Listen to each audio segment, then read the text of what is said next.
avec le Coran et l'enseignement du Coran, s'il suit le Coran, tant mieux, vous pouvez le prendre. S'il contredit le Coran, فَضْرِبُوا بِهِ عَرْضَ الْحَائِطِ, frappez-le contre le mur, ce hadith, c'est-à-dire c'est n'importe quoi. Maintenant, on revient vers ce que vous avez dit. Je ne veux pas rentrer dans les détails pour ne pas qu'on dise que oui, de quoi on parle et les détails de ce qu'on parle. Mais l'imam Ali, alayhi salam, quand il est venu au pouvoir, il a interdit tout ce qui est interdit. Et s'il voulait accepter quelque chose, il serait le calife avant Uthman. Vous connaissez l'histoire. Abu Bakr, il a été nommé par quelques personnes qui se sont rassemblées, on appelle ça Shura. On met dans quel endroit? Saqifat Bani Sa'ada, As-Saqifa. C'est pour ça les imams disent As-Saqifa. Tous les malheurs viennent de Saqifa. Donc Saqifat Bani Sa'ada, c'est là-bas que quelques personnes se sont réunies et ils ont nommé Abu Bakr comme calife. Alors que l'imam Ali était nommé par le prophète lui-même, sallallahu alayhi wa sallam, par Dieu, subhanahu wa ta'ala. Après ça, le deuxième calife a été nommé par qui? Par Abu Bakr lui-même. Donc, c'est là que, même, ce n'est pas logique. S'il fallait que ça soit Shura, pourquoi au début c'est Shura? Pourquoi au début ce rassemblement est conseil d'État? Et puis, le deuxième, pourquoi c'est nomination? On devait faire aussi le conseil, mais ce n'est pas ce qui s'est passé. Pour le deuxième, il était nommé par Abu Bakr lui-même. Omar, il a été nommé par Abu Bakr. Et puis, après, Omar, il a nommé quelques personnes. Il a dit que ces personnes décident qu'il soit le calife, il sera le calife. Et bien sûr, depuis le début, le meilleur, c'était l'imam Ali. Et là, ils sont venus directement vers l'imam Ali. Ils ont dit, tu es le meilleur. Mais on va te proposer de devenir calife avec des conditions. Quelles étaient les conditions? Est-ce que quelqu'un se souvient des conditions? Quelles étaient les conditions? C'était Sunnatillah, ala sunnatillah wa rasulihi, Dieu, son messager, et wasiratil shaykhayn, c'est-à-dire d'accepter ce que on instauré. Donc là, est-ce que vous voyez ce que je veux dire? Donc là, directement, vous comprenez que si c'était vrai ce hadith qu'il cite, qu'il rapporte, l'imam Ali alayhi salam, il aurait accepté, tout simplement. Il aurait accepté. Sirat al-Shaykhayn, ils ont dit que oui, tu dois accepter aussi ceux qui ont instauré le Abu Bakr et Omar, mais l'imam a refusé. Il a dit Sunnatillah wa Rasoul, et c'est sûr, mais Sirat al-Shaykhayn, jamais. Je ne sais pas si c'est clair. Donc après cela, ils sont venus après Othman. Othman, dès qu'on lui a dit ça, il a dit bien sûr. Il a tout de suite accepté, et puis il est devenu le troisième calife. Après la mort de Othman, bien sûr, Othman a été tué par provocation de la femme du prophète sallallahu alayhi wa sallam, Sayyida Aisha. C'est elle-même qui a dit Uqtulu Na'thala, qatalallah Na'thala. Elle parlait de Uthman. Et subhanallah, regardez quel paradoxe dans l'histoire. Elle-même, elle provoque les gens pour qu'ils tuent Uthman. Et quand Uthman est tué, alors que l'imam Ali lui-même, il avait envoyé l'imam al-Hassan et l'imam al-Hussein pour protéger Uthman. Pas parce que c'est une bonne personne, non, parce que l'imam, il est contre de verser du sang de cette manière, de cette façon. Donc lui-même, il a envoyé de l'eau parce que sa maison était assiégée. La maison d'Uthman était assiégée. L'imam Ali lui-même, il a envoyé de l'eau pour lui. Et puis il a envoyé l'imam al-Hassan et l'imam al-Hussein pour le protéger. Après, les gens, ils l'ont tué. Quand ils l'ont tué, Aisha avec Talha et Zubayr, ils sont venus, soi-disant, avec le Qabis Uthman, avec les vêtements de Uthman plein de sang, et en disant qu'on veut venger Uthman et on veut demander, c'est l'imam Ali qui était la cause de la mort de Uthman. Donc, pour vous dire, après cette histoire, après la mort de Othman, tous les musulmans, ils sont venus vers l'imam Ali alayhi salam. Et même ici, l'imam Ali, il n'a pas accepté directement. Il a dit, j'accepte le khalifa, mais à condition que toutes les personnes qui étaient présentes à Ghadir Khumm témoignent aujourd'hui. Ils doivent témoigner aujourd'hui. Et il y avait plein de gens qui étaient témoins de Ghadir Khumm qui se sont levés. Il y avait parmi eux quelqu'un qui était présent et qui ne s'est pas levé. Qui sait c'était qui? Quelqu'un qui ne s'est pas levé, et l'imam Ali il a prié contre lui. C'était le serviteur du prophète sallallahu alayhi wa sallam.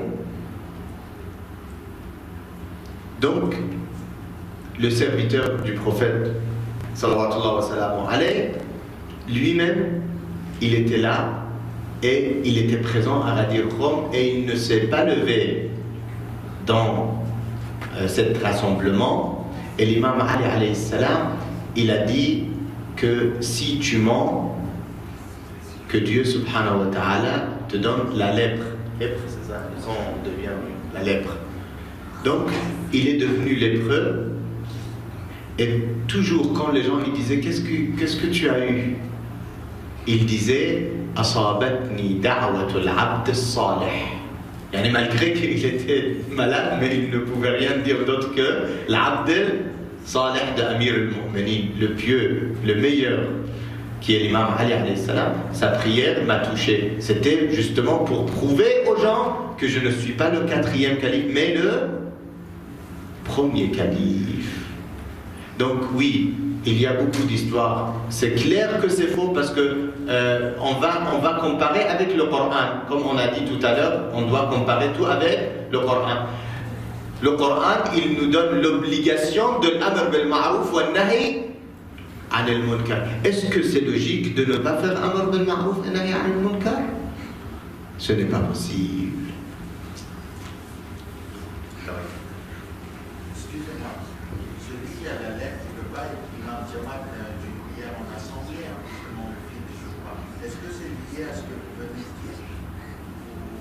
En fait, vous savez, il y a certaines questions concernant Salat al-Jama'a. On ne va pas rentrer dans Salat al-Jama'a, où on peut rentrer. C'est comme vous voulez. On peut répondre rapidement à la question. On va rapidement répondre à la question parce que ça prend beaucoup de temps pour vous détailler cette question. Mais en bref, je vous dis que pour Salat al-Jama'a, il y a des conditions chez nous dans l'école de Ahl al-Bayt, contrairement aux autres écoles. Dans les autres écoles, n'importe qui, il se met et il prie et les gens prient derrière lui. Et ça, c'est une histoire connue qui s'est passée avec qui? À Koufa. Quelqu'un qui a prié le matin, au lieu de 2 rak'a, il a prié 4 rak'a. Et puis quand ils ont dit, mais tu as prié 4 rak'a au lieu de 2, il a dit, vous voulez plus? Vous voulez que je vous rajoute encore? Donc, c'est là qu'ils ont senti l'odeur de l'alcool. Il avait tellement bu qu'il avait prié le matin, au lieu de 2 rak'a, il avait prié 4 rak'a. Et ils ont enlevé la bague de Khalifa parce qu'il était le représentant, il était le gouverneur à Koufa. Ils ont pris sa bague et ils sont allés chez Othman avec cette bague et ils lui ont dit, mais ton représentant à Koufa, il était ivre et il a prié au lieu de 2 rak'a, combien? 4 rak'a. Et c'est là que ils ont demandé qu'il doit être fouetté et personne n'a osé le fouetter. Qui l'a fouetté?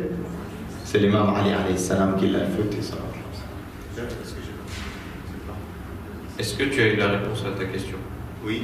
Ah, pardon. Donc pour la prière, chez nous et chez les autres, n'importe qui peut prier. Tu connais pas, dans l'aéroport, dans n'importe quelle mosquée, n'importe quel endroit, les gens se mettent et puis quelqu'un qu'ils ne connaissent pas, il se met devant eux et eux, ils prient derrière lui. Alors que chez nous, non. On doit être sûr de la adala de la personne pour qu'on puisse prier derrière lui. Il y a des choses recommandées chez nous, pas l'obligatoire. L'obligatoire, c'est qu'il doit être adé, il doit être walad halal, il doit être descendu, c'est-à-dire qu'il ne doit pas être walad zina. Là, on ne va pas rentrer dans les détails que pourquoi et comment et tout ça. Et parmi les choses recommandées, oui, parmi les choses obligatoires, il doit avoir le makhraj correct. Il doit lire les makhraj corrects, il doit être au moins mieux que toi.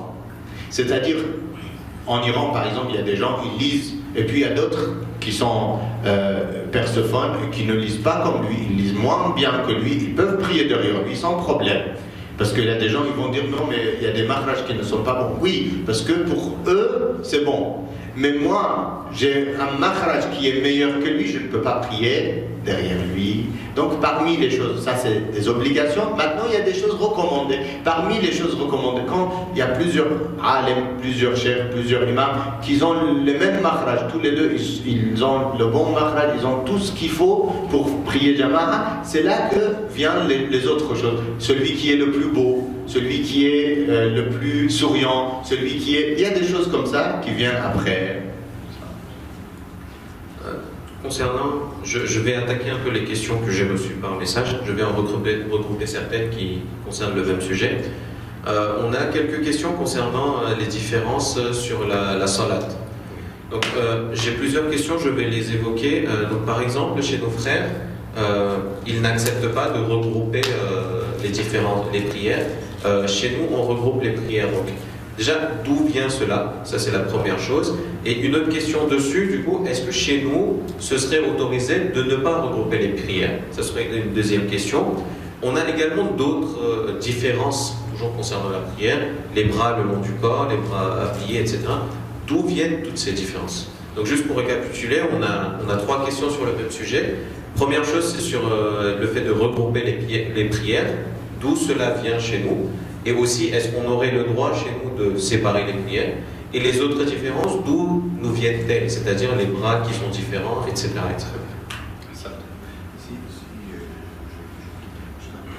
D'accord.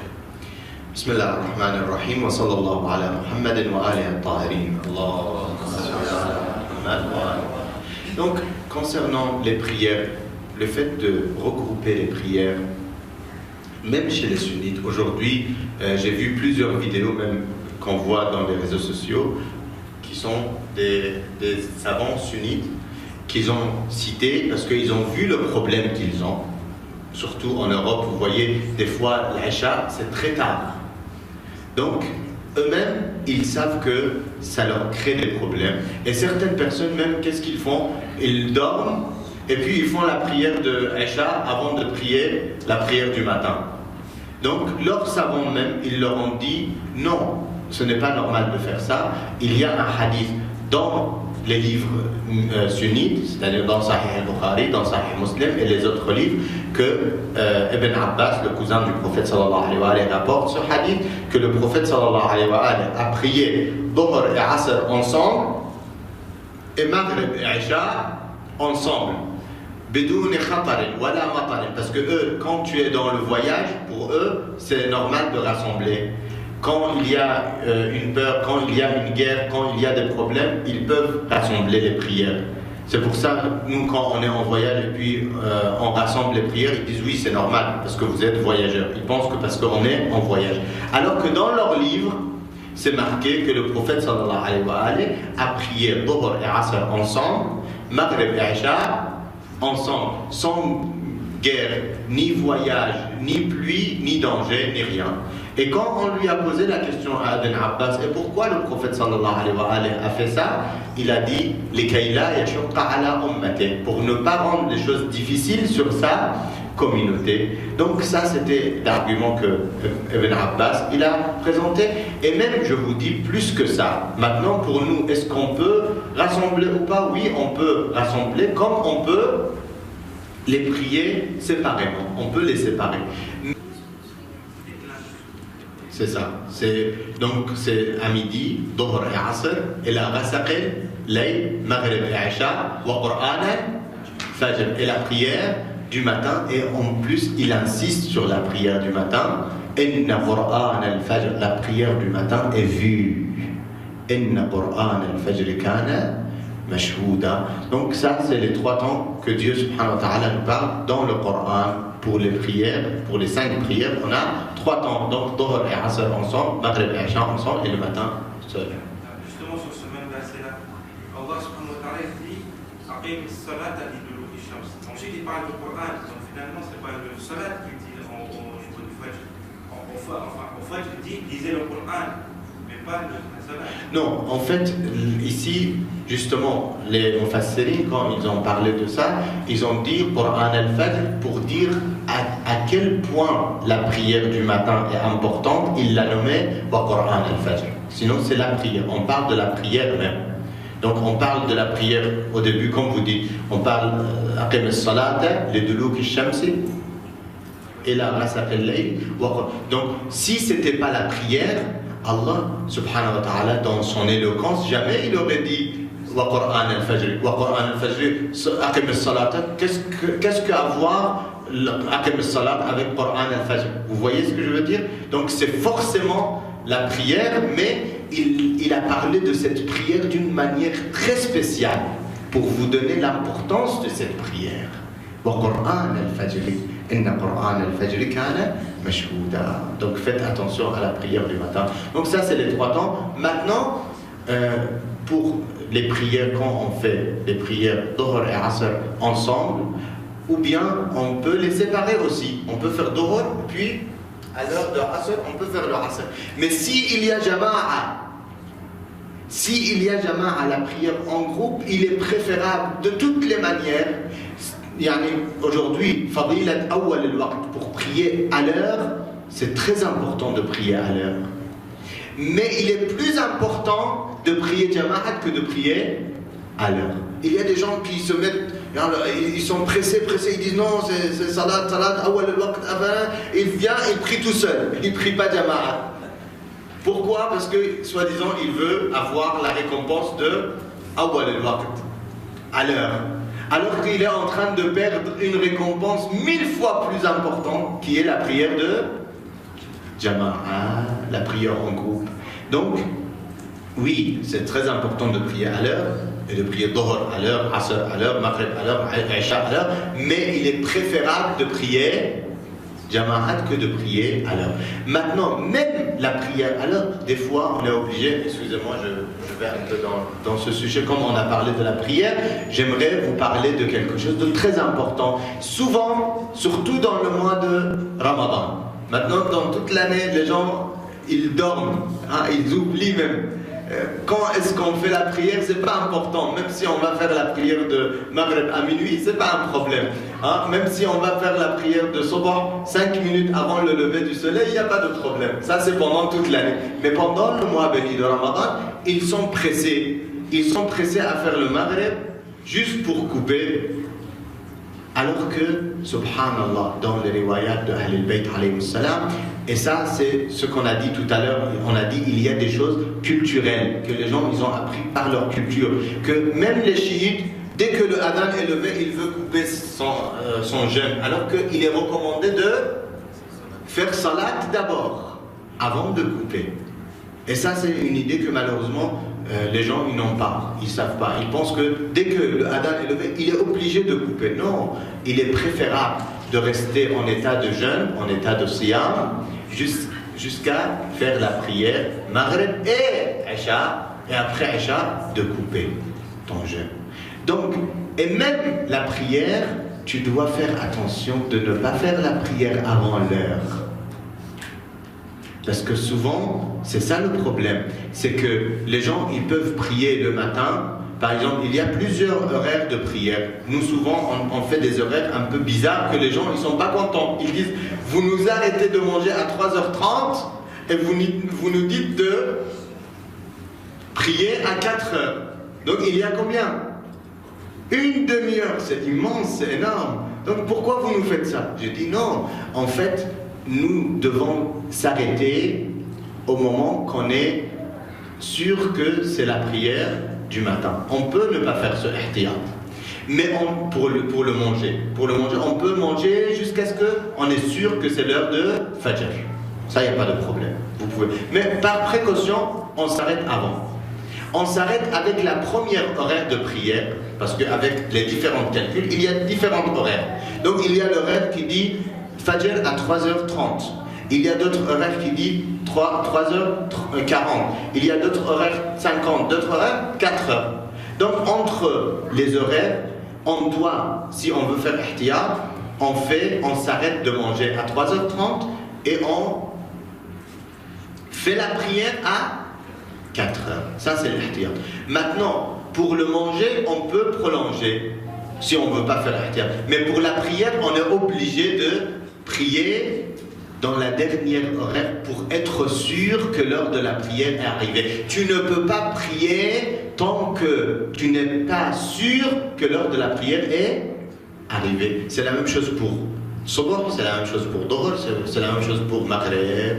Donc pour le Maghreb, pour le Iftar, tu es obligé, s'il y a plusieurs horaires avec les différents calculs, s'il y a l'horaire qui dit c'est à 10h moins 10, il y a d'autres horaires qui disent que c'est à 10h, et l'autre horaire qui dit à 10h10, à 22h10. Toi, qu'est-ce que tu fais? Tu fais la prière à quelle heure? À 22h10. Donc on doit, c'est pas une recommandation, attention, c'est pas quelque chose de recommandé. Parce que certains, même quand on est arrivé tout de suite, ils m'ont demandé, ils m'ont posé la question, mais malheureusement il n'est pas là. Donc on va faire un autre débat avec lui personnellement. Donc c'est très important de savoir qu'on est obligé, c'est une obligation et non pas une recommandation, d'attendre jusqu'à ce que tu as la certitude que l'heure de la prière est arrivée.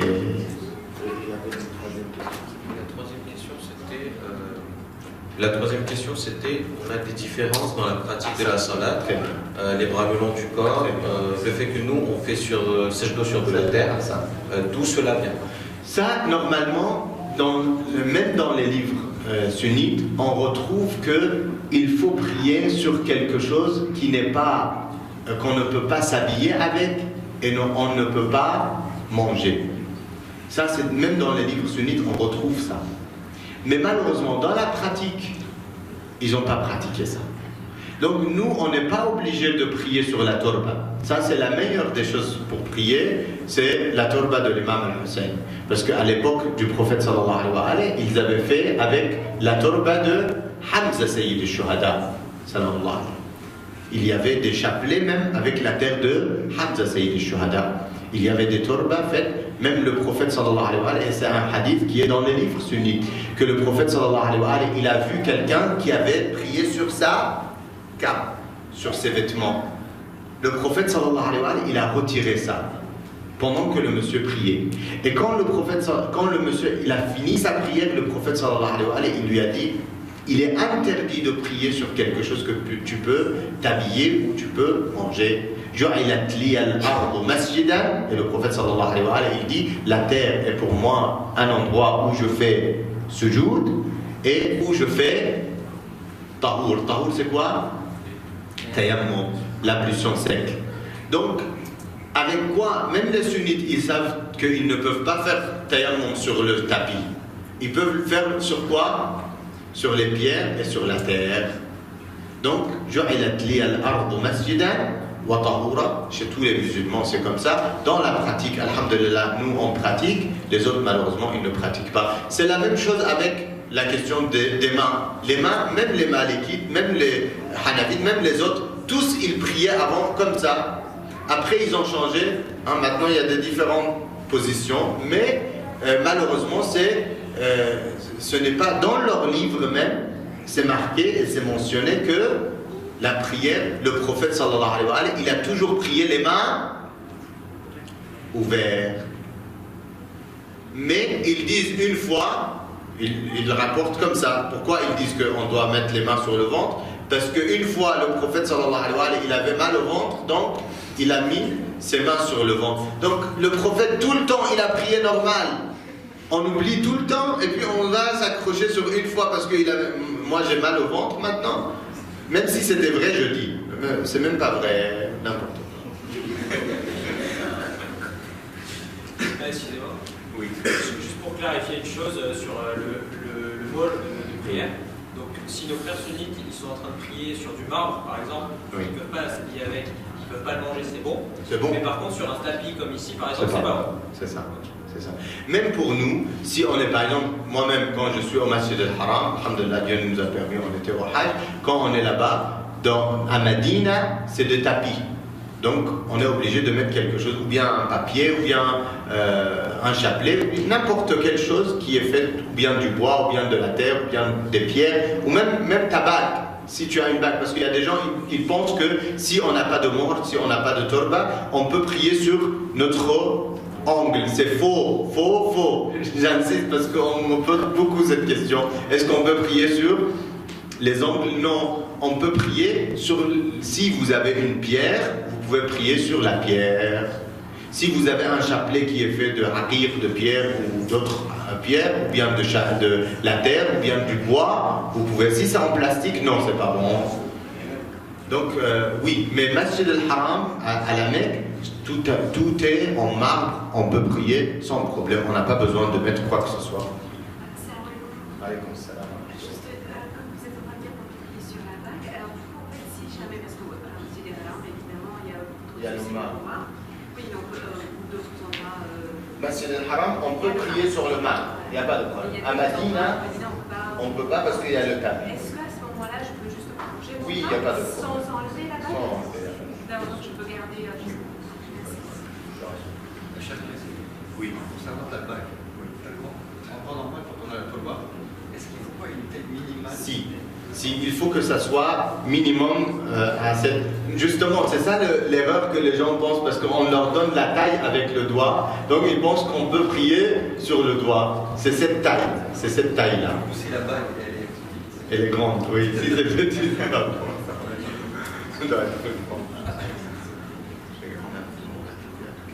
Non, on a beaucoup de questions. Non, je veux dire... Ah, sur la... Oui, ça c'est parfait.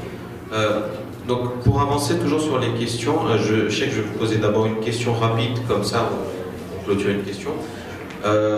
Souvent, nos frères sunnis nous reprochent, par exemple, de dire « Ya Ali Madad ». Donc, est-ce qu'on a le droit, par exemple, par réflexe, on a souvent l'habitude, quand je me lève, « Ya Ali ». Est-ce qu'on a le droit de faire cela? Et du coup, si on a le droit, est-ce qu'on a une base qui nous prouve qu'on a le droit de le faire? Et après, je vais ajouter d'autres questions, mais déjà. Sallu ala Muhammad wa ali Muhammad.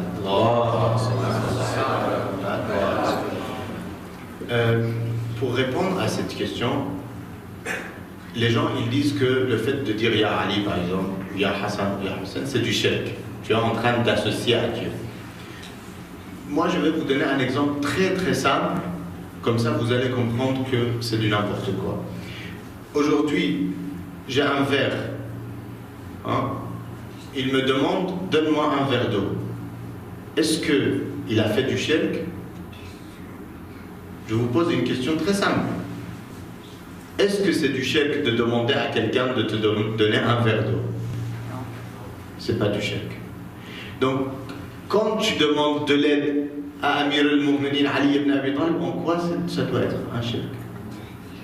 C'est pas à nous de prouver qu'on doit le faire, c'est à celui qui dit que c'est interdit, il doit prouver pourquoi c'est interdit. Quelle est la raison pour laquelle tu peux dire que quelque chose qui est très logique et très normal que c'est interdit, alors que c'est très clair. Aujourd'hui, si tu demandes à une personne ordinaire de l'aide, il n'y a pas de problème. Et si tu demandes à celui que le prophète sallallahu alayhi wa sallam, il nous a parlé de lui, que si tu connaissais la valeur de cette personne qui est l'imam Ali alayhi salam, si j'avais parlé, le prophète sallallahu alayhi wa sallam, il dit si j'avais parlé des bienfaits de l'imam Ali, les gens ils auraient marché derrière lui pour prendre la terre sur laquelle il a marché pour la baraka, et ils l'auraient mis l'imam Ali comme Dieu, comme les chrétiens ont fait avec Jésus, Isa alayhi salam. Donc cette personnalité qui est Ali ibn Abi Talib sallallahu wa sallam alayhi, c'est normal qu'on demande Ya Ali Madad, car le prophète sallallahu alayhi wa sallam et Ahl al-Bayt, tous, ils nous ont appris comment l'imam Ali alayhi salam, il ouvre les portes, halal al-mashakil. Toutes les portes fermées peuvent s'ouvrir avec Nadi aliyan مظهر العجائب تجده عونا لك في النوائب كل هم وغم سينجلي بألوهيتك يا الله بنبوتك يا محمد بولايتك يا علي يا علي Ya Ali, Allahumma salli ala Muhammad wa ala Muhammad. Donc, en aucun cas, le fait de dire Ali Madad n'est du shirk bien mauvais. Excuse-moi. Juste leur argument, c'est que le Kalmet, dans la vie d'Islam, n'est plus de ce monde. Il n'est plus devant nous. Donc, le fait que vous Très demandez un bien. verre d'eau à la personne à côté, Hassan, il est là. très bonne question. Voilà. Et donc, Je voulais même parler de ça, mais j'ai oublié. Merci de me rappeler. Très bien. Donc maintenant, l'argument qui dit que oui, mais lui, il n'est plus de ce bâton, c'est n'importe quoi, parce que Allah subhanahu wa ta'ala, il nous dit dans le Coran, Bismillah ar-Rahman ar-Rahim, wa la tahsabanna alladhina qutilu fi sabilillahi amwatan, bal ahya'un 'inda rabbihim yurzaqun.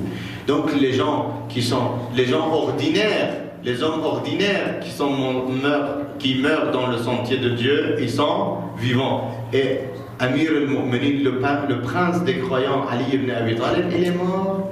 Ashhadu annaka tasma'u kalami wa taruddu salami. J'atteste que tu entends ma voix et tu réponds à mon salam, mais seulement que moi, j'ai les voiles qui m'empêchent d'entendre ta réponse.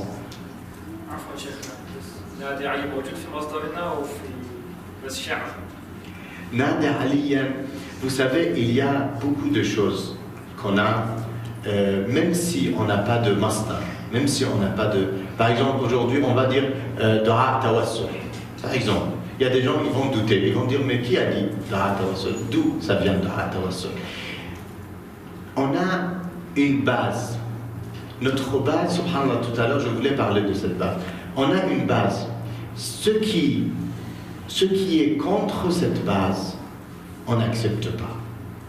Ce qui prouve et ce qui va avec cette base, on n'a pas à ne pas accepter.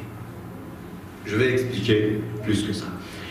Aujourd'hui, il y a un hadith de notre prophète bien-aimé, sallallahu alayhi wa sallam, qui parle des récompenses des actes. Aujourd'hui, toute l'année, pendant toute l'année, dans les occasions précises, je dis par exemple, si vous jeûnez tel jour, vous aurez tant d'années de ibadat. Sab'in sanat ibad. Le jeûne de tel jour, ça vaut 70 ans d'adoration. 70 ans de jeûne. Siyam al-dahr. Par exemple, le jeûne, il y a quelques jours, il y avait un jeûne, c'était Siyam al-dahr, comme si vous avez jeûné l'éternité.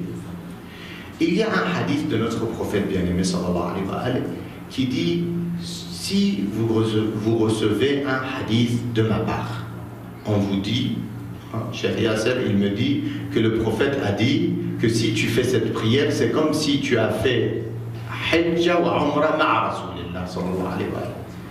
Moi, je doute de ce que tu dis. ضعيف حديث ضعيف لا استغفر الله بالعكس قوي جدا قوي. Donc même moi je suis malade, j'ai des problèmes avec tous les hadiths, donc je doute de ce hadith. Ce n'est pas quelque chose, tu n'es pas en train de dire que le prophète a dit boire de l'alcool ou boire du vin. Est-ce que vous comprenez ce que je veux dire? Tu es en train de dire de faire une prière. Donc moi je fais cette prière en pensant à la récompense que tu m'as promis par le prophète sallallahu alayhi wa sallam. Le prophète, il dit, même s'il s'avère le jour de jugement que ce n'était pas vrai, moi-même, je vous donnerai cette récompense. Allahumma salli ala Muhammad. Est-ce que c'est clair pour ce que... Donc, pour moi, Nadi Ali, c'est plus que sûr.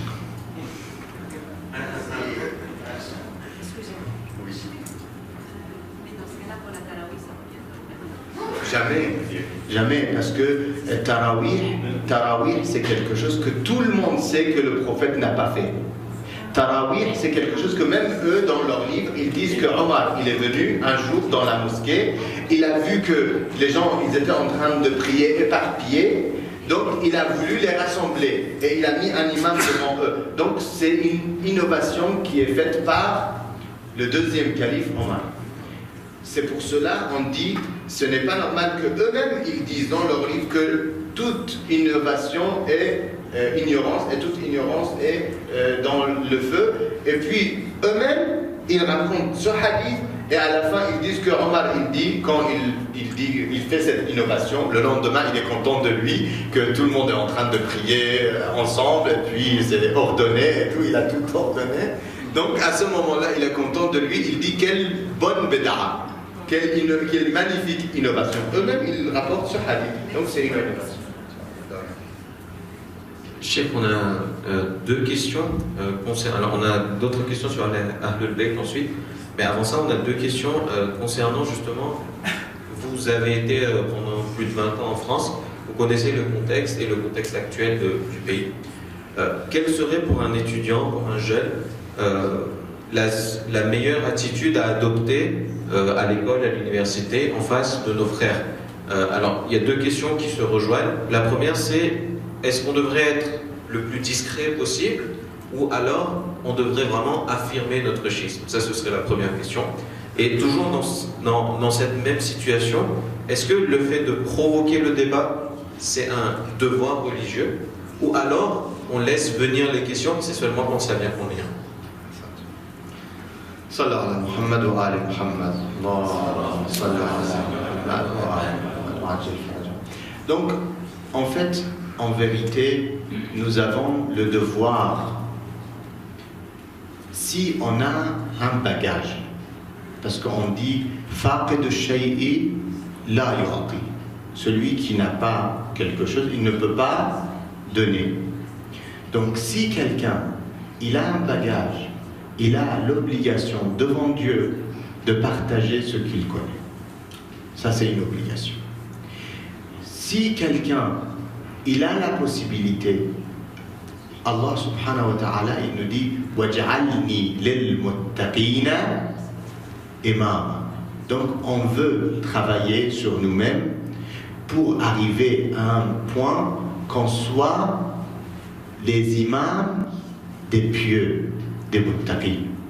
Mais en même temps, pour l'attitude, là je suis en train de suivre l'attitude, en même temps on doit faire attention que l'imam Ali alayhi salam, dans une des paroles dans Nahj al-Balagha, l'une des conseils de l'imam Ali dans Nahj al-Balagha, Sharif al-Radi, il cite ce conseil de notre imam, salawatullah wa salamu alayhi, qui parle de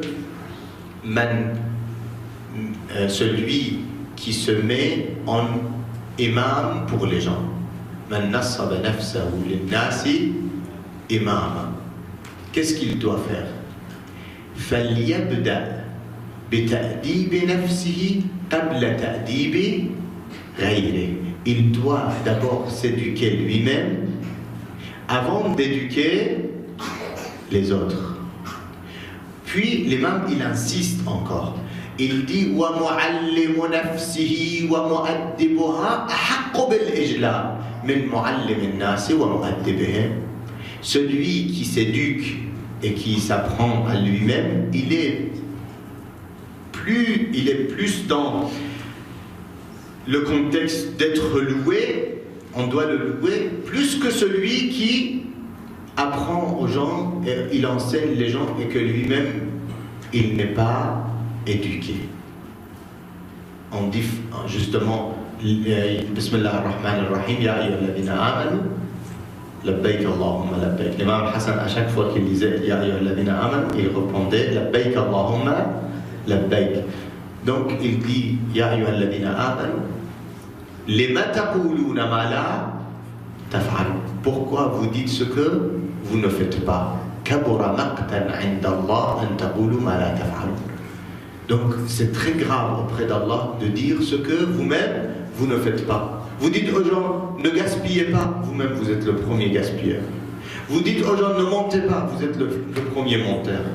Vous dites aux gens, il faut faire attention, il faut être gentil, il faut être généreux, il faut, et vous-même, vous ne pratiquez pas. Hein? Faites ce que je dis, ne faites pas ce que je fais. Ça c'est grave, ça c'est pas normal ça. Vous devez être un exemple avec votre attitude et votre comportement. Je vais vous donner un exemple aujourd'hui même, un exemple, je ne vais pas dire où et comment, mais juste je vais vous donner l'exemple de cette personne pour l'attitude et pour comment on doit se comporter avec les gens. nos imams, alayhi salam, ils nous disent Kunu du'atan samitin. Soyez des gens qui appellent, même sans parler.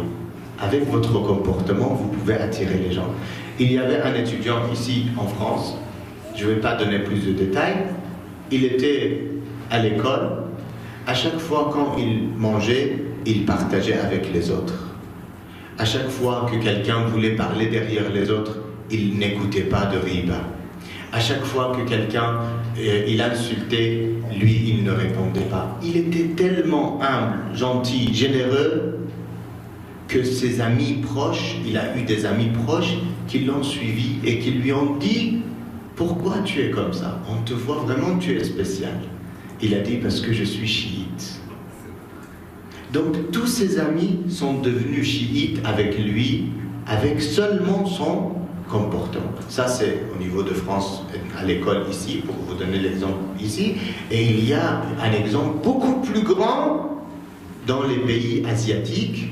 Là-bas c'était un commerçant, c'était un alim, c'était quelqu'un qui avait étudié, mais il est parti comme un commerçant. Il a fait du commerce et aujourd'hui il a un mausolée là-bas. Ce alim, ce commerçant, il se comportait dans ses mu'amala, dans ses comportements avec les gens, il se comportait correctement. Les gens, ils pouvaient lui faire confiance. Les gens, ils pouvaient mettre leur argent en dépôt chez lui. Les gens, ils montaient jamais, ils parlaient jamais du mal de quelqu'un, ils n'insultaient jamais quelqu'un, ils ne blessaient jamais quelqu'un.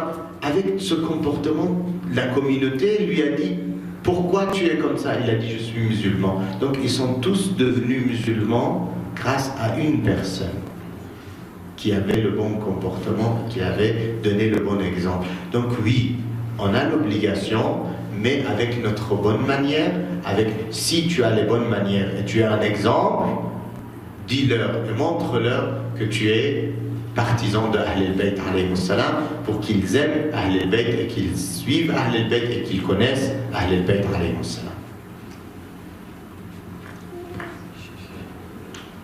Il me reste pas, mais je vais poser 3 questions, chef. Comme ça, vous pouvez y répondre ensemble parce que c'est à peu près le même sujet. Et Inch'Allah, on va clôturer sur ça, vu l'heure, pour que tout le monde puisse revenir demain, Inch'Allah, pour le Hazan.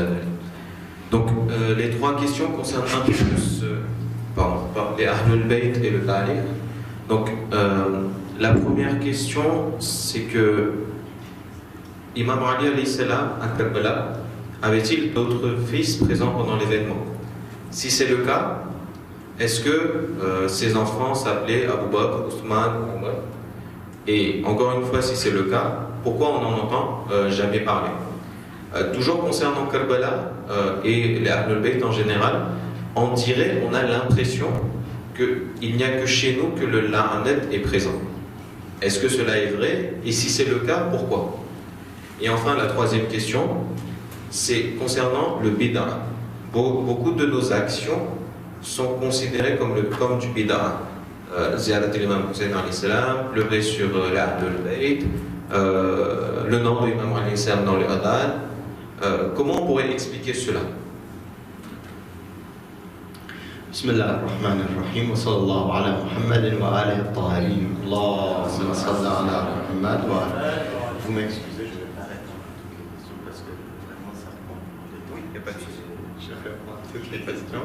Donc je vais choisir la deuxième question. C'est sur le l'âme. C'est ça. Je vais m'arrêter sur l'âme. Donc en vérité, je vais vous donner un exemple qui s'est passé avec moi-même. Ça s'est arrivé, on était à Medina, que Dieu subhanahu wa ta'ala nous permet d'aller visiter le prophète sallallahu alayhi wa sallam. Allahumma arzuqna hajja baytika al-haram fi amina hada. Levez les mains, on demande sincèrement le pèlerinage à notre Seigneur. Allahumma arzuqna hajja baytika al-haram fi amina hada wa fi kulli am wa ziyarati qabri nabiyyika wa l'a'immati alayhim salam. Allahumma salli ala Muhammad wa alihi. Donc on était à Medina entre Jannat al-Baqi' et puis le haram de notre prophète bien-aimé sallallahu alayhi wa sallam, la mosquée du prophète, et j'étais assis et on était en train de lire Ziyarat Jami' al-Kabira, une ziyara vraiment très importante à lire au moins une fois, parce que c'est une grande ziyara, c'est une longue ziyara, mais très spéciale, à lire au moins une fois dans chaque mausolée quand vous partez à Karbala, au moins une fois lisez pour l'imam Hussein. À Najaf, au moins une fois à Najaf. À Karbala, pareil. À Samarra, pareil. À Medina, pareil. Au moins une fois pour tous les Ma'soumi, les infaillibles, le prophète sallallahu alayhi wa sallam, Fatima al-Zahra et les imams, l'imam al-Hassan, l'imam Ali ibn al-Hussein Zain al-Abidin, l'imam Muhammad al-Baqir et l'imam Ja'far al-Sadiq sallallahu alayhi wa sallam.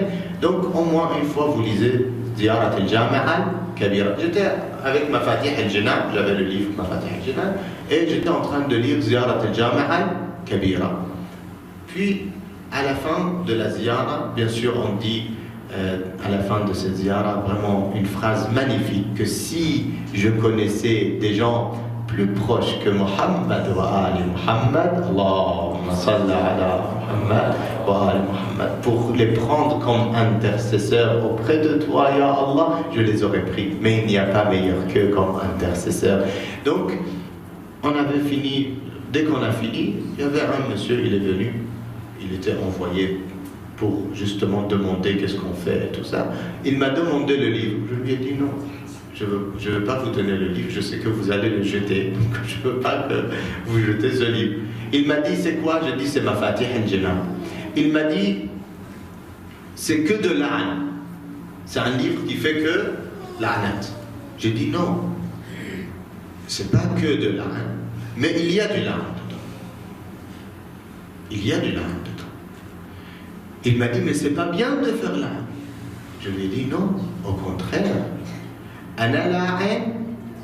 parlait en arabe, donc je lui ai dit, moi je maudis, anta la'in, toi tu maudis. Il s'est reculé comme ça et il m'a dit, mais qu'est-ce que tu racontes? J'ai dit, c'est le Coran qui dit, Bismillah ar-Rahman ar-Rahim, Ulaika yal'anuhumullah wa yal'anuhumul la'inun. Ces gens-là, Dieu les maudisse et les maudisseurs les maudissent. Si tu ne fais pas partie des maudisseurs, tu n'es pas musulman même. Donc, ça c'est une réalité que maudire, at-tawalli, ça fait partie de at-tawalli wal tabarri. At-tawalli l'awliya Allah, wa tabarri min a'da Allah. Aimer les amis de Dieu et détester les ennemis de Dieu, subhanahu wa ta'ala. Mais comment, à qui, quand, ça c'est entre parenthèses, on laisse d'autres. Excusez-moi, juste tout à l'heure vous avez parlé de Namas Jama'a. Il y a quelqu'un qui voudrait savoir en fait, c'est pour les hommes, il n'y a pas d'obligation pour les femmes parce qu'on a reçu une prière. Les prières Jama'a. Non, ce n'est pas une obligation, pardon. Donc on m'a mal compris. Donc, il n'y a pas d'obligation. Jama'at n'est pas obligatoire. La prière de groupe est tellement recommandée, c'était ça la question, qu'elle est tellement recommandée que si tu dois choisir, est-ce que je prie à l'heure ou j'attends 5 minutes et je prie Jama'at, qu'est-ce qui est mieux? Jama'at est meilleur. Par exemple, ça veut dire que si nous on ne fait pas Jama'at, on n'aura pas cette récompense. Les récompenses que les hommes ils vont avoir. Oui, vraiment, les hommes sont méchants, ils sont injustes. C'est injuste. Il y a tout pour eux. Non, les femmes aussi, elles auront les récompenses selon leur intention.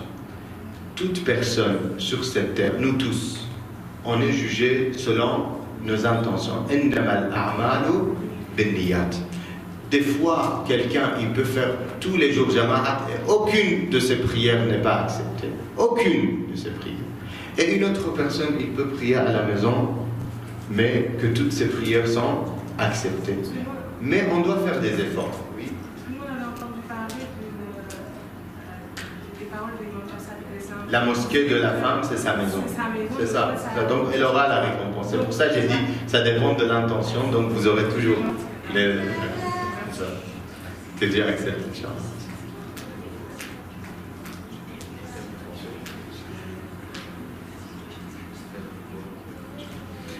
بسم الله الرحمن الرحيم اللهم صل على محمد وآل محمد اللهم وفقنا لمراضيك جنبنا عن معاصيك. Aide-nous pour l'obéissance à toi, Ya Allah.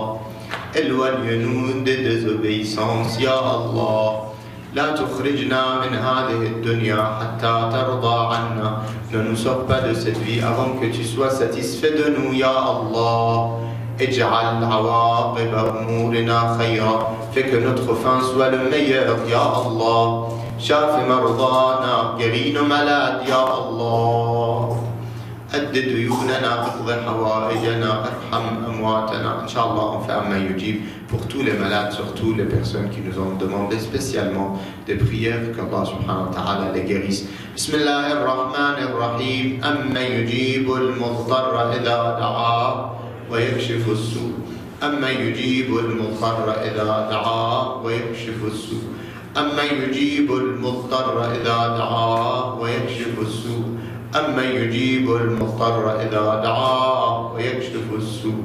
أما يجيب المضطر إذا دعاه ويكشف السوء. يا مجيب المضطر يا الله. يا كاشف السوء يا الله. اكشف السوء عنا وعن أمتنا. شاف مرضانا. أد ديوننا. اقض حوائجنا. ارحم أمواتنا. لأمواتنا وأموات الحاضرين علماءنا الربانيين الشهداء والصالحين. رحم الله من يقرأ الفاتحة مع الصلوات. بسم الله الرحمن الرحيم. الحمد لله رب العالمين الرحمن الرحيم مالك يوم الدين. إياك نعبد وإياك نستعين. اهدنا الصراط المستقيم صراط الذين أنعمت عليهم غير المغضوب عليهم ولا الضالين. Inch'Allah, à chaque fois que vous lisez la Fatiha, lisez avec Qul Huwallah, parce que la Fatiha ça vaut 2 tiers de Coran. Ça c'est un cadeau de ce soir, Inch'Allah.